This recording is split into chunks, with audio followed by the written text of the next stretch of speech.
Hello everyone and welcome back to another episode of the Movie Knights Roundtable. Live, it is me, Dalton Burdett, and normally I do the show with the incredible, the amazing Nick Iricchio. However, he is not here today. Nick, for the past, what feels like years, has been the DM of an incredible Dungeons & Dragons campaign, and the big finale on his campaign is tonight.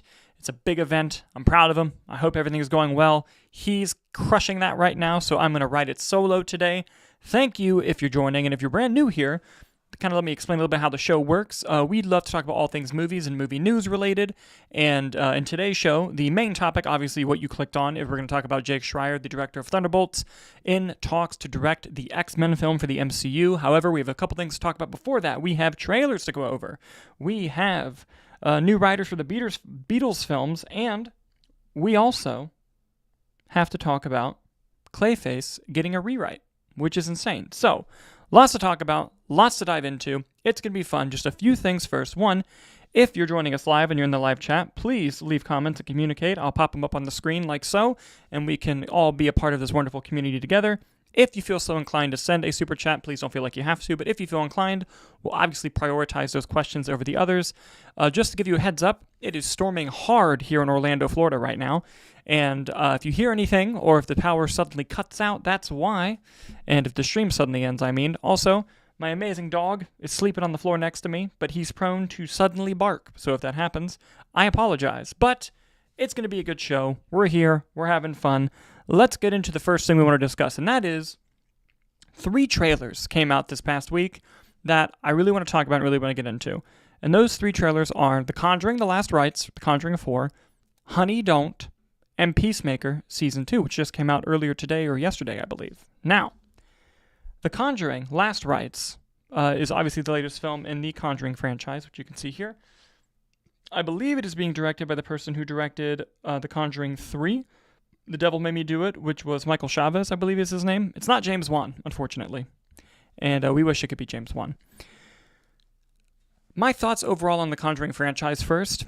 The first film is great. There's a reason why it catapulted James Wan's career even more than had already been catapulted with the amazing horror films he had done before that. The Conjuring 2, I actually think, is better than The Conjuring 1. And I think it's one of the best modern horror movies, and you don't see it talked about much amongst the best modern horror movies. I believe especially for a studio-backed film that almost doubled the budget of the first movie, you see every dollar on the screen. They made the hell out of that movie, and James Wan crushed it directorially. I love that movie. Now, The Conjuring, The Devil Made Me Do It, while I don't hate it, big step down from The Conjuring and The Conjuring 2. However, there are other films in the Conjuring universe. I haven't seen all of them, but I've seen most of them. And one of them is The Curse of La Llorona, which was directed by Michael Chavez. And I think The Conjuring 3 was a significantly better film than that film, so he did a better job in this film than that film.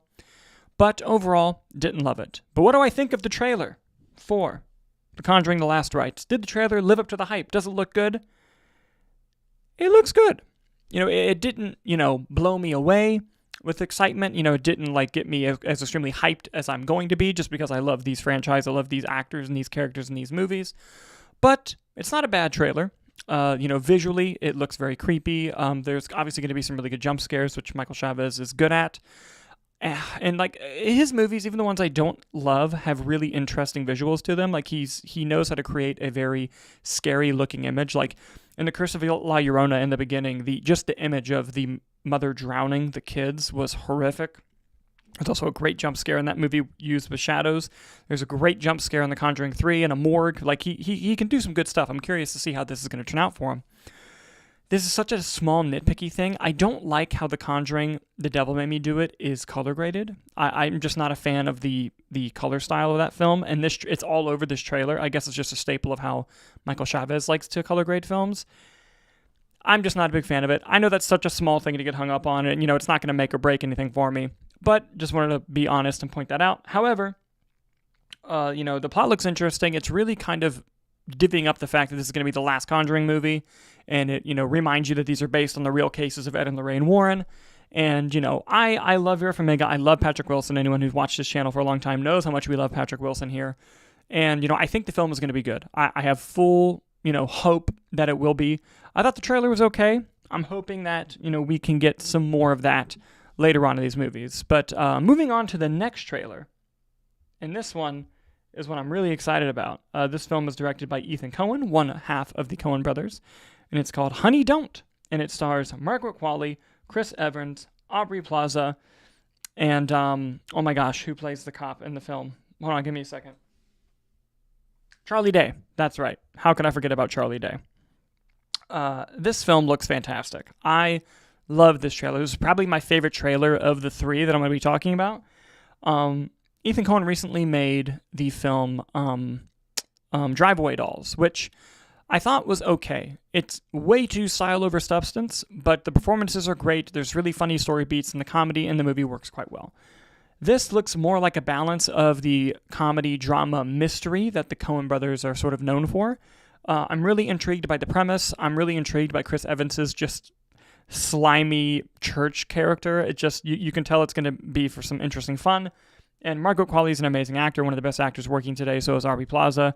I'm really looking forward to their dynamic. The trailer seems to imply that there's going to be some romantic entanglements with them, which, obviously is going to be cool to see. Charlie Day as well. I just love when he pops up. It's Always Sunny in Philadelphia is one of my favorite shows, and he's just an underrated actor, I think. He's great in Horrible Bosses. He was even great in Pacific Rim. He can do drama, and, I'm excited to see how he plays into this, tonally especially. But that'll be fun too. Really looking forward to Honey Don't. If you haven't watched it, I highly recommend the trailer. It looks fantastic. And the third trailer that we got to talk about, that we were of course going to talk about on this show, was for Peacemaker Season 2. And the money shot image from Peacemaker Season 2 is this one.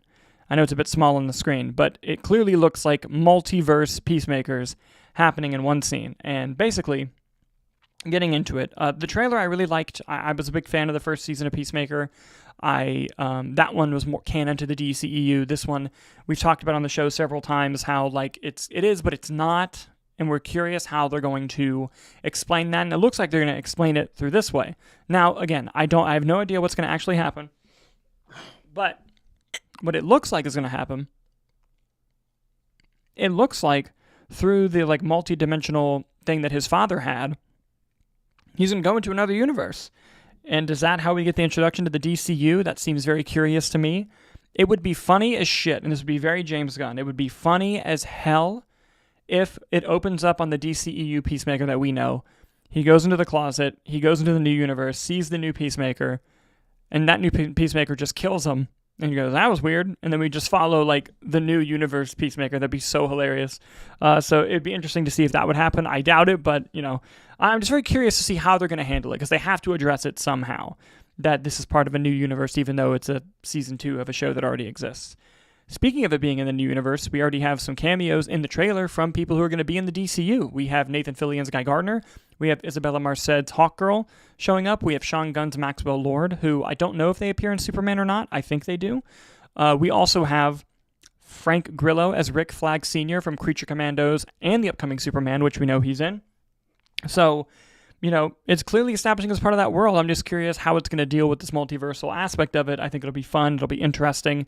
I'm sure James Gunn has something really fun and funny cooked up for everyone, and hopefully it can be a good time. But I really like the trailer too. If I had to rank the trailers, I would go Honey Don't, Peacemaker Season 2, and then The Conjuring, Last Rites.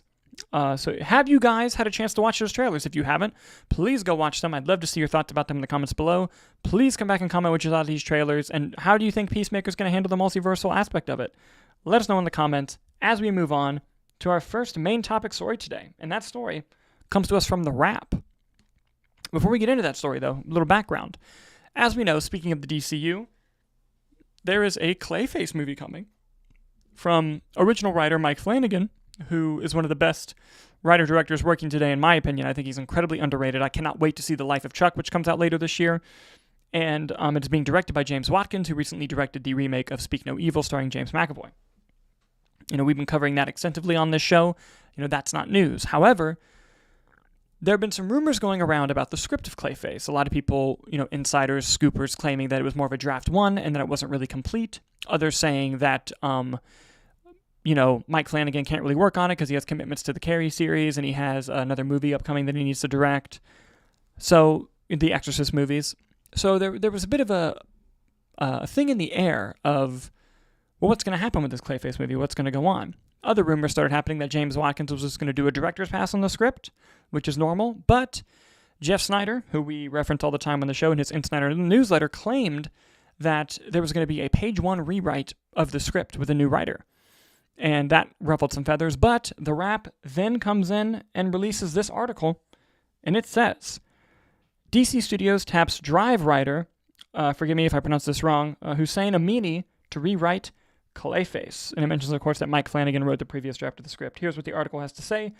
Screenwriter Hossein Amini, best known for 2011's Drive, has been tapped to rewrite Clayface for DC Studios. The Wrap has exclusively learned Mike Flanagan wrote the previous draft of the script. James Watkins, who directed last year's remake of the Danish thriller Speak No Evil for Universal, is attached to direct, which we all know. It then talks about how Matt Reeves is producing and everything. And it goes on to just talk about, the movie itself and the character and everything. It was written by Humberto Gonzalez. Great job in the article. And the scoop, I should say. I have thoughts about this. One, I know that there are a lot of people on the internet, looking at this writer's credits, for example, and they see that he wrote movies like Snow White and the Huntsman and The Snowman, and he was one of the writers in the Obi-Wan series, which I didn't hate, but I didn't love. And people are being like, oh my God, can you believe they got this bad writer? Drive is an amazing movie. And what a lot of people don't realize in the industry, when you're the writer of a script, that script can be taken and just turned into something else. Like, look what happened with Mike Flanagan right now. He wrote and got a green light on a script that they are completely rewriting. I'm very curious to see how the credits are going to work. Is it so much of a full rewrite that Mike Flanagan doesn't even get credit? Will he get EP credit, executive producer credit? How is that going to work? Is it just like touching up something that Mike Flanagan already wrote? Because I just have so many questions. It would make sense if it's just touching up what Mike Flanagan wrote, considering that's what got greenlit. But if he's not going to come back and write it, why are you doing a page 1 rewrite on a script that wasn't greenlit? It just doesn't make any sense. And as a personal, huge fan of Mike Flanagan, I'm upset because, I know that rewrites happen on movies all the time with different writers, and that this is not a new occurrence. But James Gunn and Peter Safran of DC Studios have been incredibly persistent that we do not start on movies, we do not even think about moving forward until we have a script locked and we're ready to go. Well, they seemingly had one with Mike Flanagan, and this rewrite coming in just seems like they're going against that grain. And I mentioned last week on the show that we think that they're learning that running a studio is a bit harder. It's really hard. And, I think they're learning that. But not only that, I don't want to shit on them. I'm hoping they do a really good job. I'm looking forward to all the stuff they have coming out. But it's just, as a fan of Mike Flanagan, it's annoying. And I really hope that he at least gets writing credit if they use enough of his script per the WGA rules, or he gets an EP credit or something, just because in a dream world he'd be writing and directing the movie, but we already knew he had way too many projects to direct. We were happy he was writing. Now, who knows if he'll even be listed as the screenwriter, So I'm just very confused. I'm confused by this. I was really looking forward to what his script, his story was. Now, hey, it could come out tomorrow that these rewrites from, Hossein Amini are just to touch up what he did, which would make sense. But then why hire someone who's such a big name and such a prolific screenwriter to do those touch-ups when you could hire, ghostwriters, you could hire other people. I mean, you shouldn't really hire ghostwriters, I guess, but it's just one of those things. Like, this just seems like an odd move. It seems like they're hiring somebody to do their version of this script, not Mike Flanagan's, the one that was green-lit. It just seems odd. And I know that this is somewhat of a common practice, but going off of what we've been told about the DCU, how they were going to be a different studio than other studios, it just seems like they're falling into the same patterns, which is annoying. It can be annoying. We don't know. This movie might turn out to be the best movie we've ever seen. And if so, great. I'd be very happy about that. I'm looking forward to it. Again, I can't wait for Superman. I can't wait for Peacemaker, all these things. It's just, I just want Mike Flanagan to do more things, and I can't wait to watch Life of Chuck. But guys, what do you think about the Clayface movie being heavily rewritten, or we don't know if it's heavily, I should say, being rewritten by Hossein Amini? Let us know in the comments as we move on to the next story. And speaking of screenwriter news, another follow-up we have on a previous story, and this one comes to us from Deadline. Nick and I have been reporting on the 4 Beatles movies from director Sam Mendes. They're going to be coming out a week apart from each other. We believe they're going to be, shooting sometime within the next year. Probably this year, I think, because I think they're supposed to come out next year, if I'm not mistaken. Correct me in the live chat if I'm wrong about that. But here's what's interesting. We now have the screenwriters, but we don't know who's writing who, what the collaboration is. We just have names. So let's see who is working on these Beatles films. according to Deadline, Jack Thorne, Jez Butterworth, and Peter Straughan are going to be writing these films, and let's see what they have to say here.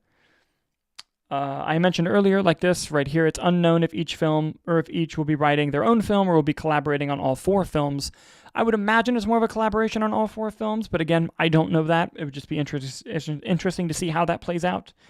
For those of you who want to know what they've written previously, they mentioned it down here. Butterworth's recent screenwriting credits include Ford v. Ferrari, which was amazing, Indiana Jones and the Dial of Destiny, which was fine, Spectre, which was fine, Black Mass, which is good, Edge of Tomorrow, which is great.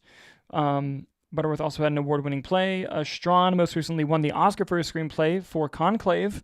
Hell yeah, that's a great movie. We just had a real Conclave, too, in the U.S. And he also wrote Tinker Tailor Soldier Spy, which was another heavily nominated film. Let's see. Thorne is a BAFTA and Tony Award-winning screenwriter. His smash Netflix series Adolescence is what gained a widespread acclaim. He's kind of hot off the press of Adolescence, which I haven't watched yet, but I've heard is really fantastic. So, they have their writers now, which is great. They're going to be moving forward soon. I assume that they've had these writers locked in for a while, and we're just now hearing about it. But the part of the article that's the most annoying, and it's not their fault, they just don't know. I'm so curious if they're all going to be collaborating on all 4 films, like they're writing them together, or if they're writing individual films. And I think I would be more inclined to think it'd be individual if they announced 4 writers. Because it's like, okay, 4 writers, 4 Beatles, 4 movies, makes sense. But since it's all one director, and there's 3, I don't know. To me, it makes more sense to have them work on all of them together. Because if Sam Mendes solo writes one of them, then you know which one he really cared about the most. So, I think he's also going to just be co-writing all of them. So that's what I'm most curious about. I mean, obviously, look, we say here all the time as well, it is never a bad idea to add talent. And clearly, these are hugely talented writers. So they have something, they're cooking something up on their hands. Now, what's curious to me, sorry, on Deadline I'm reading that Tom Rothman re-upped as the Sony chairman and CEO. Very cool.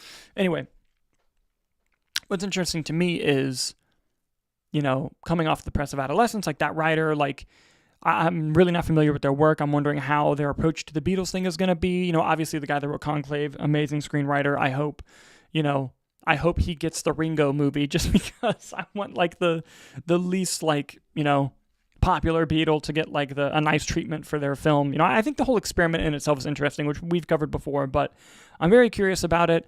I'm curious with these writers. They've piqued my interest. They've charmed me, and I'm curious to see if they'll collaborate together or if they just write the films individually. But what do you guys think? Will these Beatles writers be writing their own films? Will they be collaborating on all 4 films? Will Sam Mendes solo write one film? Do you give a shit about the Beatles? Because I know who knows. Let us know in the comments as we move on to our main topic story. We are hitting our main topic story today. The show flies by when it's just one of us. And let's get into it, shall we? I hope I'm pronouncing his name right. Jake Schreier is the current director of Thunderbolts, which is currently in theaters. He also previously directed the Netflix series Beef. And if I'm not mistaken, he directed the Paper Towns movie as well, which is quite funny. According to Deadline, he is in talks to be directing the X-Men movie at Marvel Studios. Let's dive into what the article says about this. Exclusive from Deadline. Following the successful launch of Thunderbolts, director Jake Schreier might already have his sights set on the next big Marvel Studios project. As sources tell Deadline, he's in early talks to direct the studio's new X-Men. It is unknown where things stand in the deal-making process, but insiders say that following a meeting this past week, Schreier looks to be the top choice to take on one of the studio's most anticipated projects. Michael Leslie penned the script, with Marvel Studios president Kevin Feige producing. Going earlier on Clayface, I wouldn't be surprised if a new writer's brought on to write a new version of the script since we have a new director now. The studio's been taking its time to find the right person to take over the directing. It just talks about how it's been a really hard thing, but here's something that I really thought was interesting. Hold on, where is it? Here it is.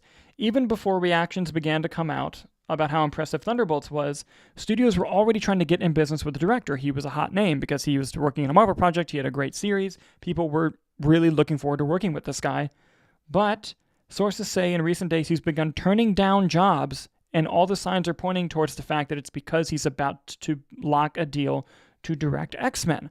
And I find that very fascinating for a lot of reasons. One, from Marvel's perspective, really smart to get somebody in-house. One, you have a good working relationship, you know their ins and outs, you know how they're going to work with you, and for a big project, for a huge IP that you're going to be relaunching, you want somebody you can trust. That makes total sense to get somebody in-house for that.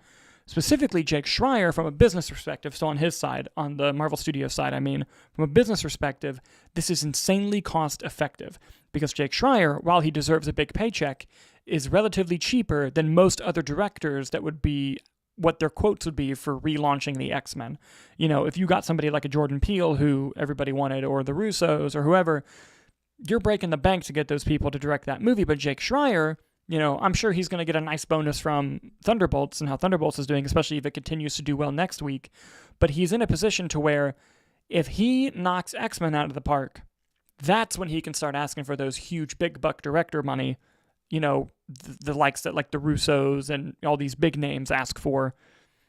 But right now, he's relatively cost effective, and something we've learned, not just with Disney and Marvel, but in a ton of studios lately, is they're trying to get a lot smarter and more cost effective on their films just because the returns aren't always there. You know, it's a very odd time for moviegoers and filmmaking, and so they have to be more careful about how they're reining these things in. And I think Jake Schreier, from a business perspective, is a money-saving measure. But that's not why they're hiring him. They're hiring him because they think he'll do a great job, because Thunderbolts was a great movie, and now I want to get into why I think it's a good idea just on Jake's point of view and just as a fan watching Jake's work.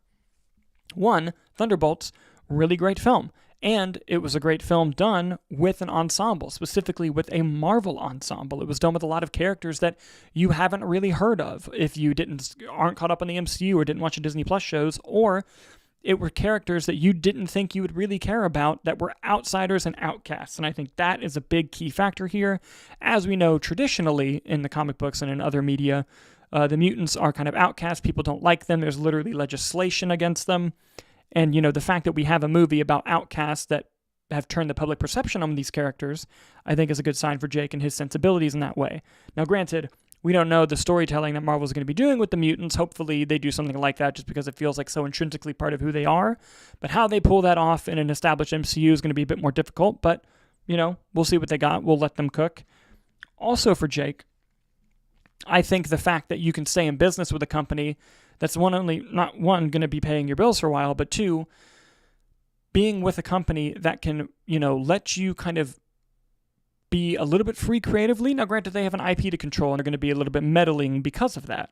But in this situation, you can, if you're Jake Schreier and you're on this film, you can now go to Marvel and say, hey, remember when we would have these back and forths on Thunderbolts where I was thinking this, you were thinking this, and it went this way?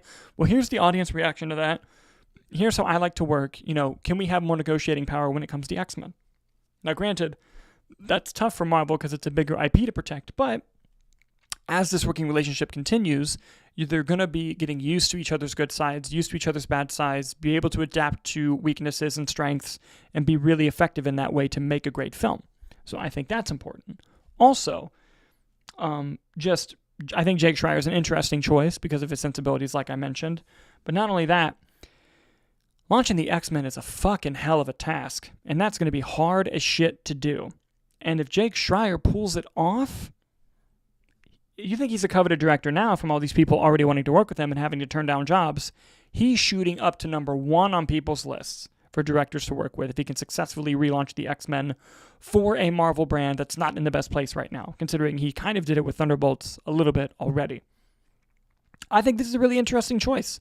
I think it's not the choice that you first thought of, but when you heard it, you were like, oh, all right, I'm down for this. That's kind of exactly how I reacted to the news when I first heard it.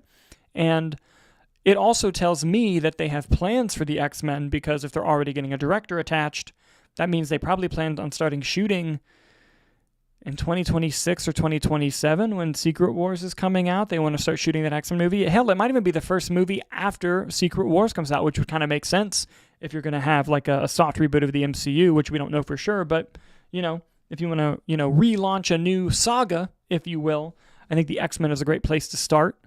So I think it's a great move. I think it's a very interesting move. And I think that we're going to see Jake Schreier even grow more as a filmmaker from Thunderbolts to X-Men, as we've seen from his other projects and how he's built himself. And, you know, it's going to be one of those things where I hope that he's still the director when the movie starts shooting. I remember when John Watts was announced as the Fantastic Four director, and that it didn't end up happening. Now, I do think that was for the better. I think that clearly John Watts is very passionate about Skeleton Crew, and I think Matt Shakman, from the trailers, seemed like the right guy for the job on Fantastic Four. Now, granted, I haven't seen it. I could be completely wrong about that, so hopefully he is the right guy, and hopefully that can continue. But I also think that the X-Men are such a pride of joy for Marvel, and specifically for Kevin Feige. Because for those of you that don't know, one of Kevin Feige's first jobs on a movie set was as an associate producer on the Fox X-Men films.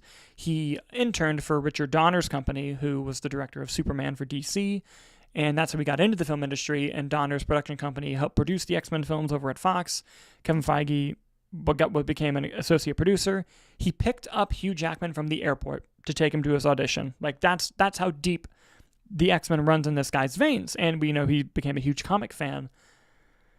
It's got to be a full circle moment for him. It's got to be really important to him that he got one of his first jobs on an X-Men movie, and now he's going to be the lead producer and the lead president of the studio making a new X-Men movie over 20 years later. Hell, it might be 2028, 2029 when that comes out. If it happens to be 2030, I'm making that up, but let's say it's 2030, that's 30 years since the X-Men. Wow, I'm also just realizing I'm old as shit.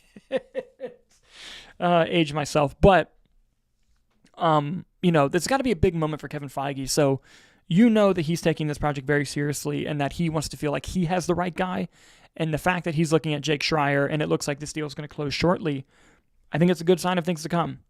Kevin Feige will take this movie very, very seriously, especially from the last episode where we talked about how he's kind of running the show again. It'll be interesting to see. Now, something that I'm personally curious about, I want to know all these projects he's been turning down, because clearly he was on the top of people's list to direct other things, and they've got all these offers and he has to turn them down because it looks like he's about to get X-Men. But what was he offered? I saw some people online suggesting maybe James Bond. That doesn't really make sense to me, especially because I don't know this, right? This is speculation, but just from everything we've seen, especially from the Snyder reports, it definitely looks like Alfonso Cuarón's going to be directing James Bond, which is awesome. I hope that's what happens. I would actually be less mean to Amazon about it if that was the case, but we'll have to see still. Were there other directors that I think would have been more interesting choices? Sure, but like I said, it comes down to being cost effective. Do you know how much it probably cost to get the Russos back to do 2 films? And do you know how much it cost to get Robert Downey Jr. back? Jesus. I mean, on Age of Ultron, I think he made $50 million. That's fucking crazy. Crazy money. They can't be spending like that all the time anymore. They'll spend it for Doomsday and Secret Wars because it's Avengers, it's their big IP, but they can't be doing that all the time. And you might be thinking, well, Dalton, you just said that X-Men was a huge IP. Wouldn't they want to spend it? Yes, sure. But I think that money's going to come more towards the actors and who they cast. You got to be careful when it comes to everybody else. The Avengers movies, they're kind of sparing no expense right now because they're not in the best place for them. I think they anticipate being in a much better place after they come out, hence the decisions they're making now. So it'll be very interesting to see how that plays out as well. But yeah, it's the MCU is looking up, at least to me. I'm really looking forward to the Avengers films. I'm looking forward to X-Men, obviously. Spider-Man 4, I really, really want a lot more Spider-Man 4 news. I think that would be interesting because obviously Destin Daniel Cretton's directing it, the director of Shang-Chi. Really looking forward to that. I need to know if it's street level or if it's multiversal. I really, really need to know. And I know that the internet's been back and forth on which one it's going to be. Maybe it's a mix of both. Obviously, we know it takes place in between those 2 films, Doomsday and Secret Wars. So we'll see. We'll have to see. I'm more curious also about who all else is going to be in Doomsday and who they're going to be saving for Secret Wars. Because there's people that they're just saving for Secret Wars. Here's a question. I know I'm ranting at this point. Where the fuck are the Eternals, man? I love the Eternals. I know I'm in the minority on that, but I really like that movie. I love those characters. I would love to see them back in some sort of capacity in Secret Wars. I don't know about Doomsday, but Secret Wars for sure. I would love to see the Eternals come back. Also, there's the Blade of it all. That would be it. We have Tito Ramirez in the live chat saying Magneto can't die. I hope Magneto doesn't die. That would be devastating. But, we'll see. we'll have to see. Secret Wars would be, well, he's going to be in Doomsday, so that'll be interesting anyway. But yeah, I'm getting excited again. I wish the Eternals would show up. That would be very cool. But guys, that will do it for the show today. We'll be back, I want to say, on Tuesday. So we might do the show on Monday. Essentially, here's where we're at. On Monday, we have a press screening for Friendship, the new film starring Paul Rudd and Tim Robinson, which we're really looking forward to. We're going to get that review out. But I don't know if we're going to be doing the show after the screening or if we're going to be doing it just on Tuesday when we don't have a screening. It'll likely be on Tuesday, but Monday or Tuesday next week we'll be getting out the new episode to you. I just still have to work that out with everybody. So that'll be fun. Again, Tito, I hope Magneto doesn't die. Also, that would make me quite sad. But we'll have to see, of course. But guys, as always, thank you so much for watching the Movie Knights Roundtable. We'll see you on the next episode.